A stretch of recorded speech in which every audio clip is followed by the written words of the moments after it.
Hey, this is Asher Miller. I'm Rob Dietz. And I'm Jason Bradford. Welcome to Crazy Town, where human waste is our favorite renewable fuel. This episode was originally recorded early in 2020, before we knew much about the coronavirus. Hey, Jason Asher, I don't mean to get too philosophical on you this episode, but you ever notice how every entity has an opposite? You know, there's always opposing forces. I mean, you think about... You mean like Red Sox, Yankees, that kind of thing? Kind of, yeah. I mean, you think about... Well, I don't know. They both suck. But you think about the realm of physics. If I'm standing on the earth, I'm making a force that's going down into the ground, and the ground has an equal and opposite force on my feet, right? Okay. So you mean like protons, electrons? Yeah. In the religious realm, you got Christ and Antichrist. Ooh. You know, I don't know which team you're on. You got yin and yang in the spiritual realm. I don't know. There's tons of them, right? And the superheroes, you got Superman and Bizarro. Well, I thought the Superman had these like guys from his old planet that were fighting against him. Yeah, you're thinking about Superman 2. Okay, Bizarro. General Zod. Yeah. Who's Bizarro? He's like this guy that looks like Superman, but he's kind of cracked and he's from another realm. Who's Spider-Man's like alter ego? Venom. Yes. Okay. Yeah, I mean, like in 80s wrestling, it's Hulk Hogan and Rowdy Roddy Piper. By the way, you know, Rowdy Roddy Piper starred in a movie called They Live by John Carpenter, and it's all about anti-consumerism. Really? And, yeah.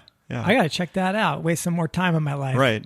You got to go consume Plus, that. it has probably the greatest fight scene ever filmed in a movie, so there's that. Anyway, the reason I'm thinking about these opposing forces is... You ran into somebody on the street that was like exactly like you, but totally the opposite? That is not the reason. Or like somebody who's like Seinfeld's Newman?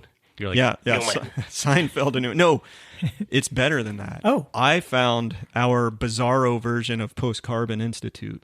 Another think tank. Handsome, Yes. people involved and Right. incredibly well-funded. Yeah. Run by the wisest man in the world. Well, no, it was...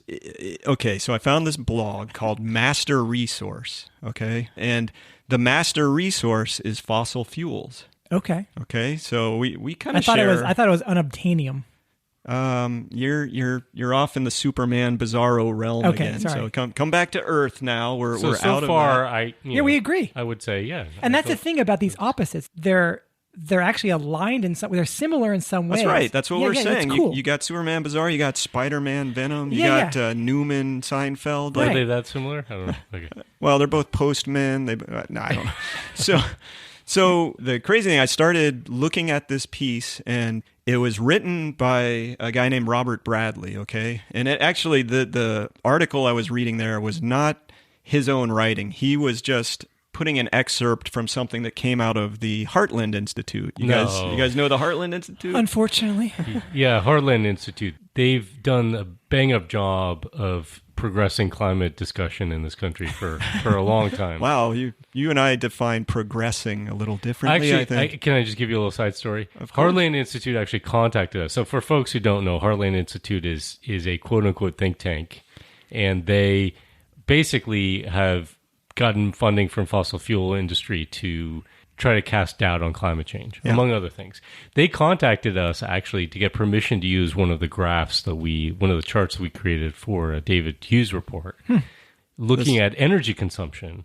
And Dave's done the great work basically showing how much energy we consume now versus how much we consumed in 1850.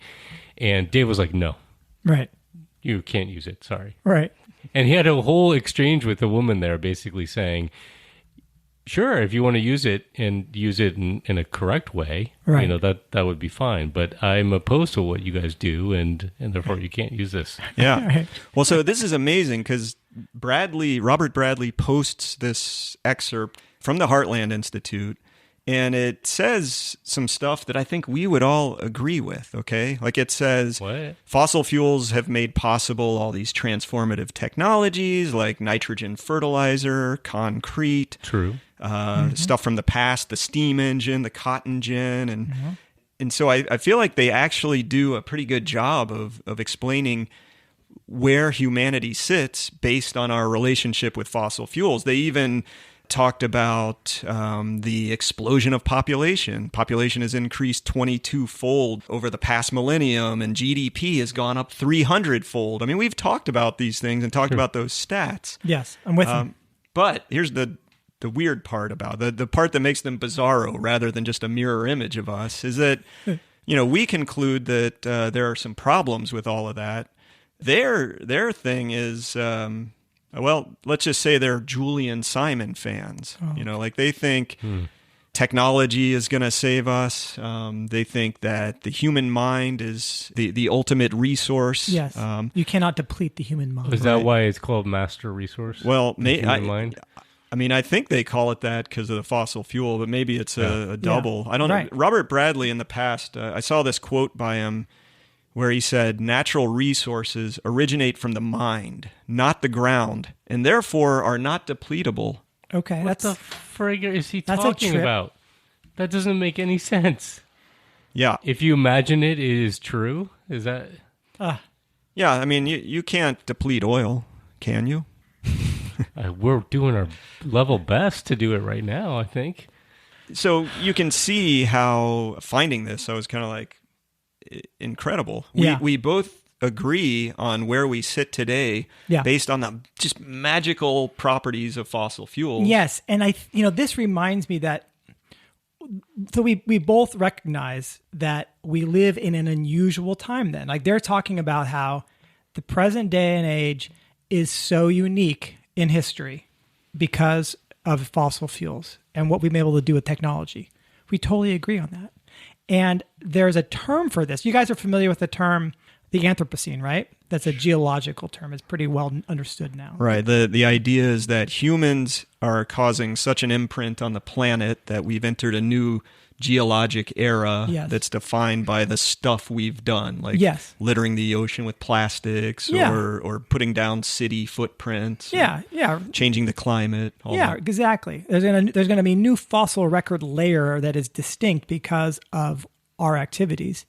Now, anthropologists, these anthropologists, Love and Eisenhower, they came up with this term in this paper in like 2016 in a journal Economic Anthropology, and they basically calling on anthropologists to say, look, let's define our current time as high energy modernity.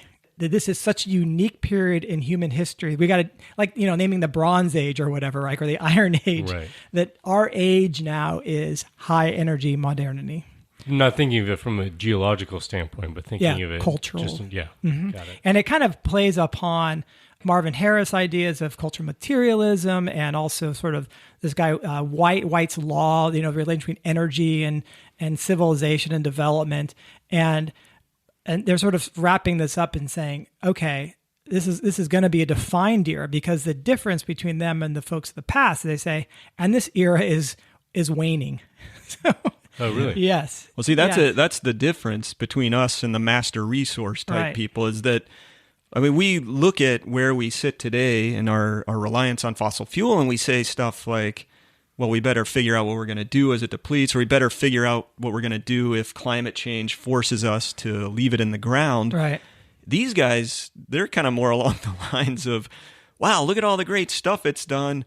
And therefore, it's going to keep going no matter what because it's not depletable, and we just want it to be that way. Thank you, I'm out. But that's one viewpoint on this. I would say the vast majority of people kind of assume that if we call it high energy modernity, that we're going to continue on that path indefinitely. And in fact, it's just going to continue to progress. So even those that aren't necessarily like the extreme like them that believe fossil fuels never run out or whatever, or the human mind can create whatever resource it wants, they're going to say, well, we'll just swap out some new technology, to do it. It'll be different, but it will be kind of the same. It'll still have high energy modernity.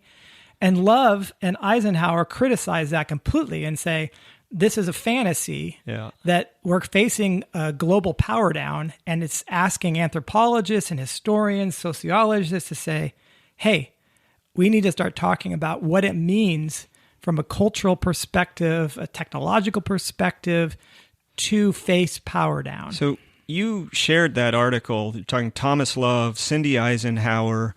We'll put that in the episode notes. But something they said from there, they said economic development and the build out of infrastructure and technology are a function of energy capture. Yeah.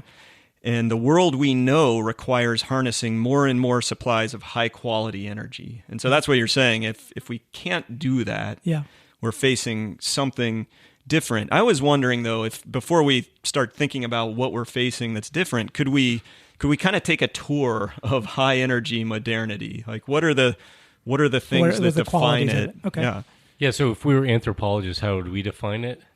I mean, the first thing that I think of is the high levels of consumption. Sure. Especially those of us sitting here in the United States. Not all of us. We know that there's unequal distribution, but by and large, we consume a lot of shit. Yeah, it's incredible. So like the terms in, there's in energy terms, there's this term called exosomatic energy. I'm sure we've brought it up in previous episodes, but the idea that we consume way more energy outside of our body than we consume within our body, which is endosomatic. Right. And so that would be a feature of high energy modernity, is the scale of exosomatic energy use. And then you think about what that enables, like the super incredible mobility to be able to jet around the world or jump on a boat or get in a car or a train or whatever. I mean, that is, I think you can't gloss over that. That's a profound change in people's sense of reality and their lived experience. Not everyone travels, but the distances that people travel now, even those that don't have a lot of resources and capacity to do that, are much greater than the distances people used to travel before fossil fuels.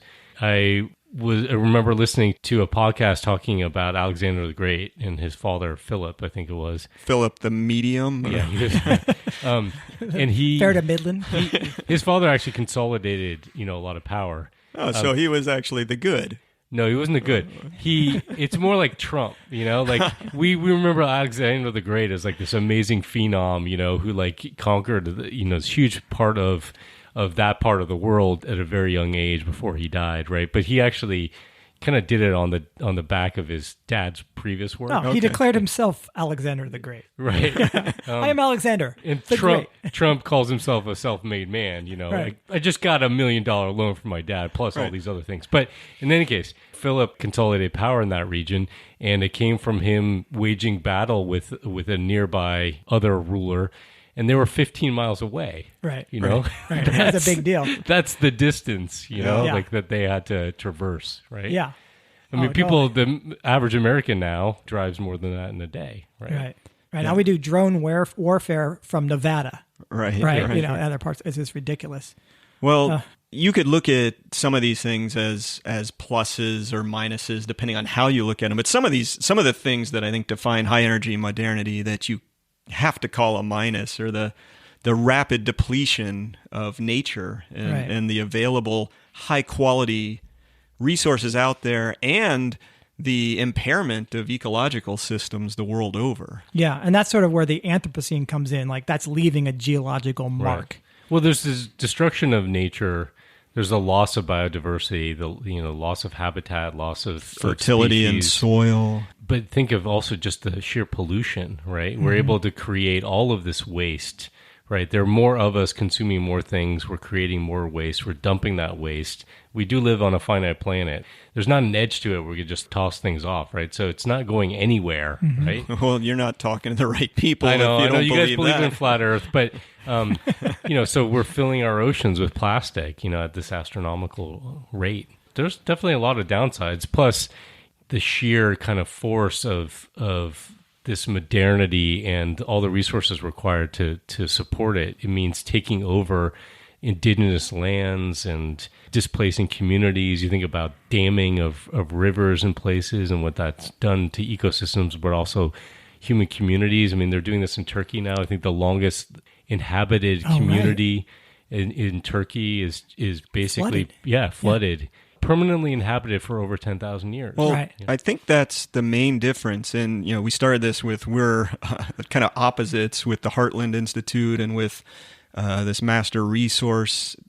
It's that we're willing to look at what's actually happening, the good and the bad. Mm-hmm. Whereas for some reason, they've got some weird cognitive dissonance where they can't imagine the notion that society may need to power down, that maybe we've grabbed a little Right. too much, exploited a little too often, I mean, I look or, at it- or a lot too often. Yeah, they don't see the downsides of this complexity. So one of the ways you can define this high energy modernity is it's so complex. It's a social complexity, a technological complexity, the bureaucratic complexity. It's just no one really can understand it anymore. And if you go back to human history and you say, how did we evolve? If we're a 200,000-year-old species, 190,000 years of that was in hunter-gatherer type situations where, okay, you got a digging stick and here's the material to build your shelter. It's all everywhere. You could understand your world and your place in it so readily.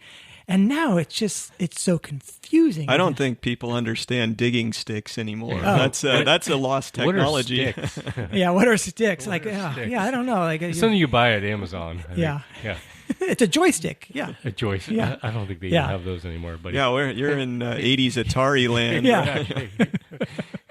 Yeah, it's they're maybe focusing on just sort of the positive elements of it. I think some people focus on the positive, some people focus on the negative. A lot of people are very aware of the downsides of fossil fuel use, right, in extraction. The thing that I find so amazing is that it is kind of inconceivable for most people, no matter kind of where you fall on this, fossil fuels are good, fossil fuels are bad spectrum. The idea of modernity and that being almost synonymous with progress, right? These ideas, it's really hard for people to imagine that going away. Right. Everything has got to get better and faster, bigger, Yeah. more options. Now we're talking about autonomous self-driving Yeah. cars, and you Technology is can just sit there going to and awe us even more. right, we're going to live in shining cities, and maybe they'll be solar powered and wind powered, and maybe there's going to be rooftop gardens or something like that. And most of them won't even be on this planet, right? They'll be floating in well, space. And yeah, Jeff Bezos thinks that to deal with these issues, we're going to have trillions of people in space and harvesting the moon. Not trillions, just trillion. Oh, just Don't one trillion. exaggerate. Excuse me, I'm Yeah. sorry. Come on, jeez. It's ridiculous. Yeah, it's not fair. New meaning of harvest moon, huh? Exactly. Yeah. Yes. Neil Young, I don't think is a subscriber to this. Well, so our worldview is you got to look this stuff in the face. You got to prepare for the realities. So I wanted to ask you guys if high energy modernity is not something that can be maintained. If it was a one-time gleeful bounty of fossil fuel and it's going away, what are you guys gonna miss? Wow. Who's going to start? Streaming video, watching amazing shows whenever I want to watch them. Really? Yeah, That's going to go away? it might. Oh, shit. Depends how much of the moon we harvest in time, Jason. I mean, there's some real questions about, especially if you think about it really long term. Yeah. It may not be in our lifetimes or even our kids' lifetimes. Yeah. Can we maintain a global internet infrastructure that has so many servers storing Right. so much data and delivering it? What about the premium VR business model of barnyardsex.com? I mean, what's going to happen to that? Barnyardsex.com? Yeah. Yeah. I mean, What happened? Did you buy into their IPO? I'm just an investor. I'm Okay. just an investor. Okay. Yeah. You're going to miss being able to invest in enterprises like that and quintuple your money monthly. Is that Exactly. the- Yeah. Well, I'll tell you what I would miss if let's say global production processes go away, or at least that we got to localize things a lot more. I like riding mountain bikes, and I like riding these really awesomely made and like I can't imagine trying to make a mountain bike. Like if I had to go out and grab resources and make a mountain bike. I mean, it would not only not move anywhere and it would be a death trap, but Yeah. like it's so fun to get on a bike and ride a trail. Like you can get in a state of flow. You can cover all kinds of terrain. I mean, it's transportation. It's fun. It's Yes. like, and I would miss access to these awesomely sculpted machines with their little, Yes. incredible parts. And I hold my tennis racket, which is graphene, which apparently is a miracle material. And I can tell you that I serve a lot better now than I would be able to in a 1980 racket that John McEnroe might have used in like Wimbledon. You know? Well, let's even go for like, what if we have to make the racket? Like I was talking about making a mountain. What if we have to make your racket? Yeah. Like, what Yeah. are we gonna do? I know, it's just pathetic. I have to go like find a cat that died and get the gut out or something. It's crazy. So like cheap and easy recreational tennis. Am I going to be able to have that? I mean, this is a stupid example, but I gotta say, I'm constantly remembering. Well, I'm forgetting things, and I'm remembering I need to go get something from the store. You know what I Yes. mean? And for me to be able to, even if I'm biking there. By the way, Rob, I think your bike, there might be a way for that to last for a while. Maybe. You know what I mean, you may not be able to get a new model all the time, but if for me to just bike to the store whenever I want and go pick up that thing. Right. Cheese doodles, which I think our good friend John, Kunstler is like his favorite thing in the world. But so you're saying you're gonna miss the ability to go get cheese doodles at any hour of the day. Exactly. Wow. I mean, honestly, I'm going to miss out of season imported fresh produce. All right. I mean, I think we take that for granted, and I feel a little shame saying this because I'm this locavore dude, but still, Sure is nice to get like a pint of cherries right now and just the things that the things that I think about that citrus, like remember you see these like Norman Rockwell paintings or whatever, and somebody's getting like an orange for Christmas. Okay, I can get an orange anytime I want, and I get bags of it, and avocados, for God's sake. I'm not talking about like a durian from Malaysia. I'm saying like these things are coming. Now you're freaking me out because forget oranges. What about coffee? Oh my Dude, God, I forgot about coffee. I don't know that I could survive that. You're gonna have to find a new stimulant, like throwing dirt in your eyes or cold water bath. ripping out. Kicked in the balls first thing in the morning to wake up. Keep a pair of pliers by the bed so you can rip a tooth out or something. Yeah. That will only last so long. Right, How many days is you only that? get 30 days or so. And, That's not renewable. Come on. Right. Yes. No, actually, that would be pretty bad. If I can get serious for a second, I take medication every day for my thyroid. If I don't take that medication, I could die, right? So I kind of I gotta say, I like having, there's a lot of downsides to our modern health system. Right. There's certainly downsides to the pharmaceutical industry. But the fact that I can get synthetic thyroid supplement and I can go down to the pharmacy and pick that up every 90 days to keep me alive, I kind of appreciate that. Yeah. Yeah. Oh God. Well, can I also turn, we talked about there are good things, there are bad things about fossil fuels. There's also good things and bad things about exiting this high energy modernity scene. So I'm wondering if we could turn this toward things we're absolutely not going to miss as we change society up from the fossil fueled age. Yes. And the reason I want to turn, I got to tell you guys about mine. I am not going to miss Ronald McDonald, Mayor McCheese, Grimace, Captain Crook, and the Hamburglar. These are the McDonald Land gang. Yes. You remember these characters? Yes. To me, they're symbols of fast food. Yeah. They're symbols of marketing to children. They're symbols of lack of creativity. In fact, McDonald's basically got sued for making these characters. Really? They got sued by Sid and Marty Krofft, who I don't know if people would remember this. They made the Puffin Stuff characters, and apparently they looked a lot like the McDonald Land guys. You poor thing. I know. These are things that are in my head, right? But I mean, you can see how high energy modernity led to the fast food culture, to this idea of let's sort of The marketing industry, for God's consumption. sakes. Yeah, marketing to kids. Right. Fuck that stuff. Now, I want everybody to like and subscribe to our Facebook page, on Crazy Town Facebook page. But I will not miss social media and heavy smartphone use. Oh, yeah? Well, what about hypocrisy? You going to miss that? No, Huh? that's... That will live forever. Yes. But, people, you ever go somewhere and put your chin kind of up a little bit so that your eyes can actually look across a room? I'm not able to do that anymore. Right. My neck is permanently bent downward. Right. And you look and you're like, oh no, everyone's hunchbacked and they're nearsighted. And you're just like, oh, I remember when I was in college, I would go to the coffee shop I love this. I was a UC Davis student, and it was great. You just walk through the coffee shop and you'd grab something to eat, and you just see people, and people would see you, and you'd start talking. So I'm going to give you a little story with a smidgen of hope, which is that there are students, I think, is it University of Minnesota, Duluth or something like that? Okay. I apologize to the school, but I saw a news piece about this.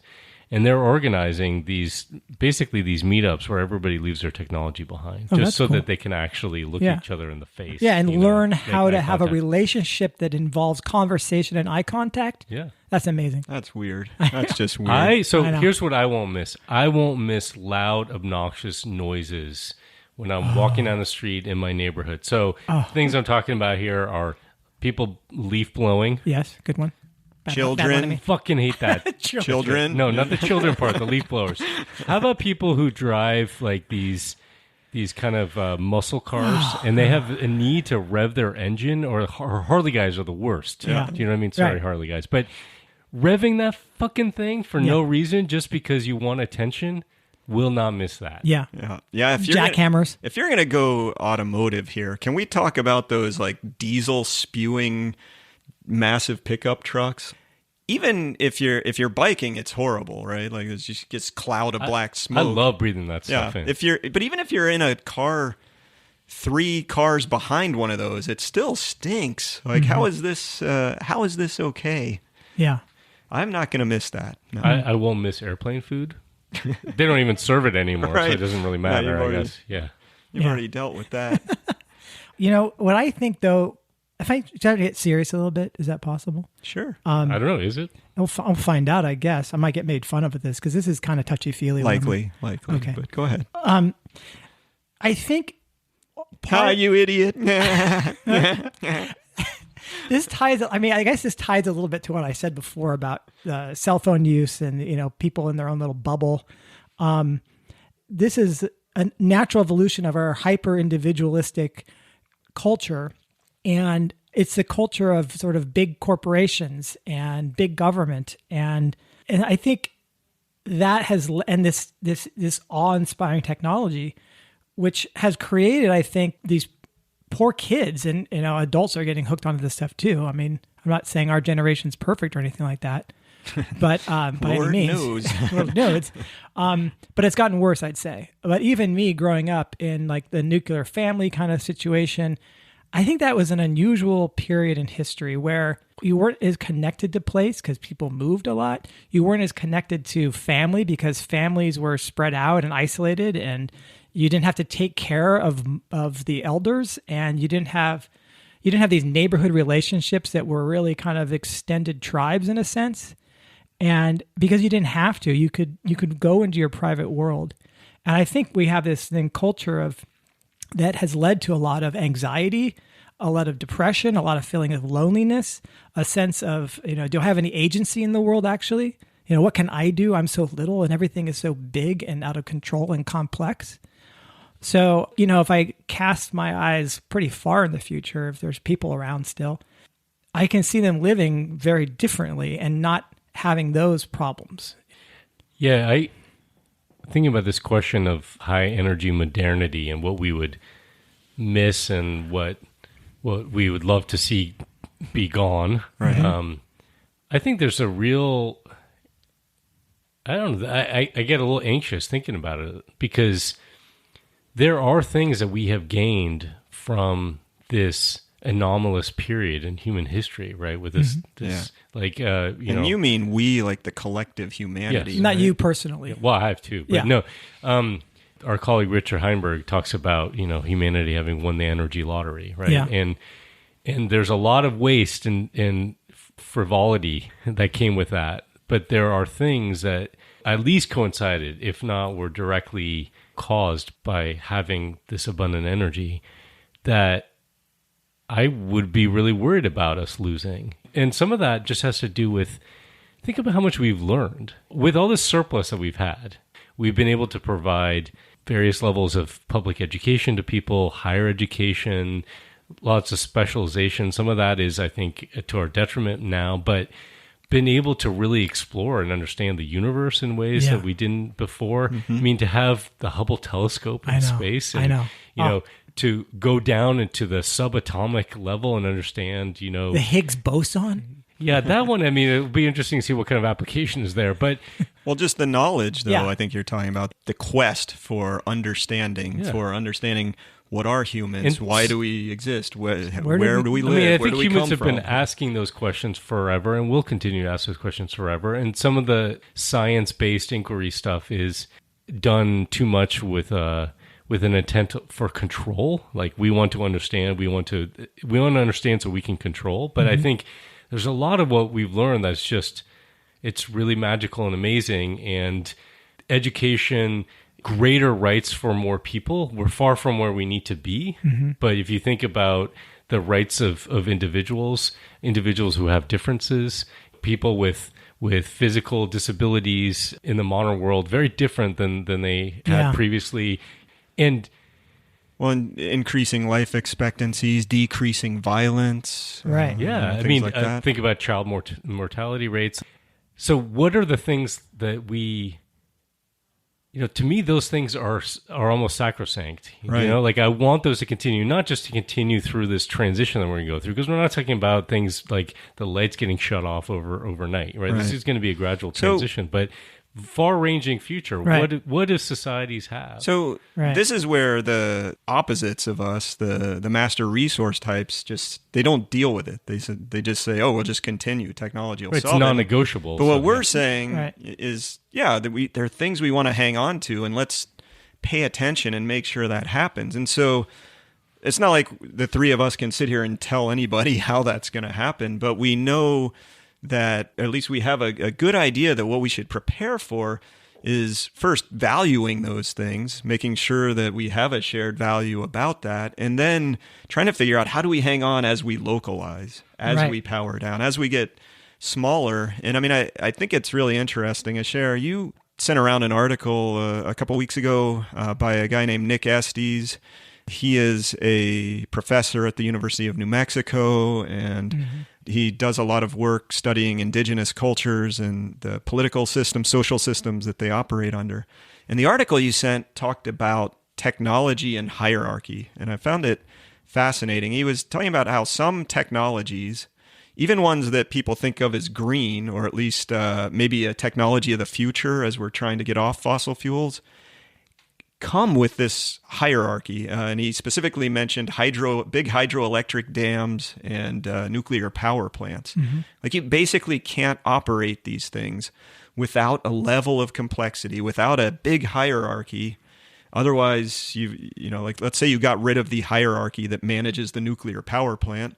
Suddenly you've got fuel rods overheating, and you got a meltdown, and people start dying. Right. Local control is not an option for stuff like that. You know, right. Well, and in the case of nuclear, it's not just local control; it's the ability to manage this stuff with all the complexity that's inherent in that for how long? How long? Right? Because there's supply chain issues. There's like, the ability to manage the waste if we were to do that, or the control systems. You know, the computers that have to manage this, and the training of the workers. I mean, all of this is relying on this high energy modernity infrastructure to have in place and to refresh as needed.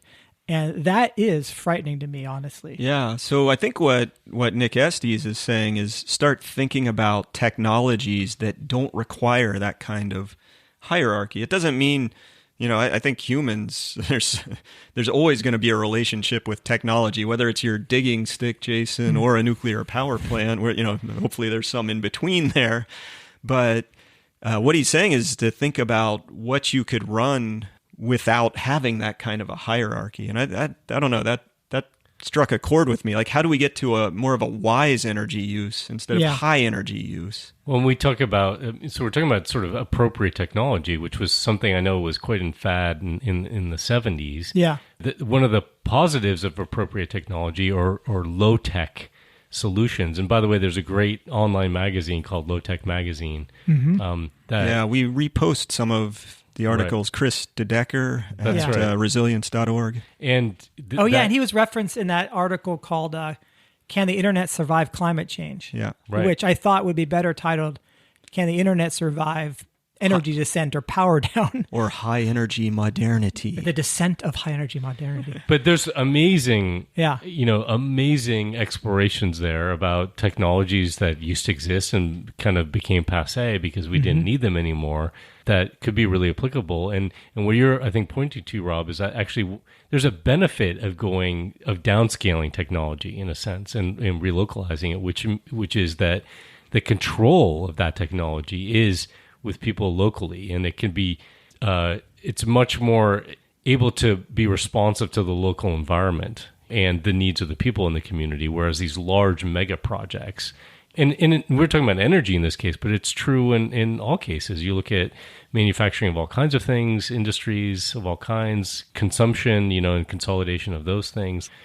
So those have had a huge cost on human communities and natural communities. So there's in a sense, a plus side to downscaling those, to bring it back to the local level. Yeah. Yeah. So we're looking at a modernity in the future that's more local, more powered down, but hopefully hanging on to the things we care most about. And maybe what we have to do is flip the idea of elements of what we think of as modernity and elements of what we think of as progress, and recognize, like, for example, indigenous communities practice incredible science. They learned how to do things over time and did some things with a lot of nuance and complexity by learning how to work with their natural environments.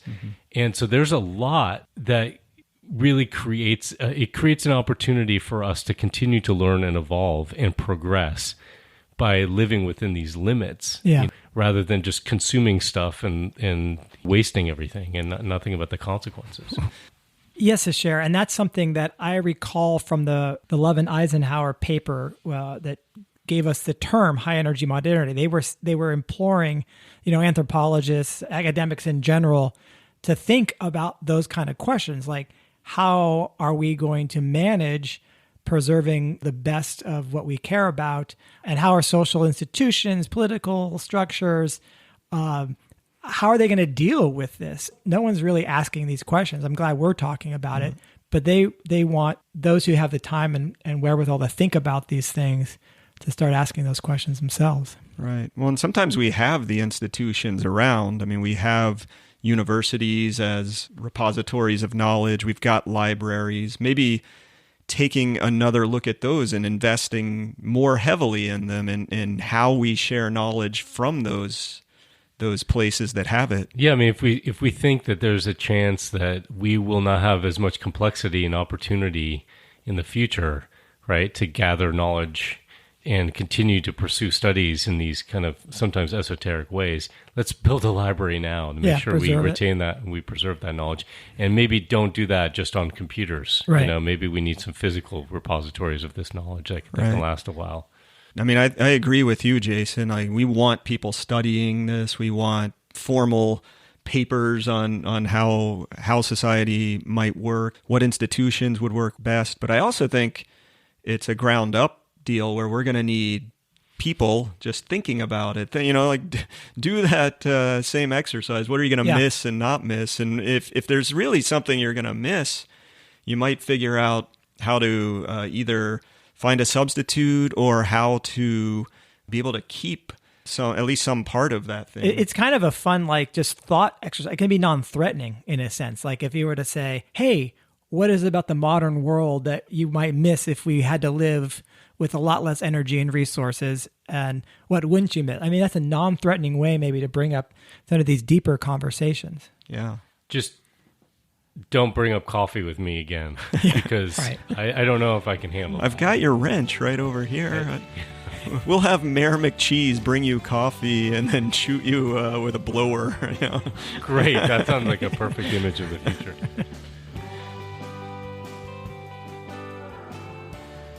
So guys, for folks who sign up to get the PCI Messenger this week, what are we offering to them? I think the top prize this week is a non-depletable supply of bullshit from the Heartland Institute. That's good. And I think, we're still in high energy modernity. We're still in that era. So what I want people to do is stick their thumbs in a socket and just feel the power. How about a fork? Please don't do that. What are you guys talking about? Suddenly we get an onslaught of lawsuits. Tell you what, we're going to send each and every one of you a capped supply of high energy modernity. It's our new cologne. Yeah, we'll send you a 6-pack. It smells like the exhaust from a very, very large pickup truck. Yeah, you'll smell like the Hamburglar.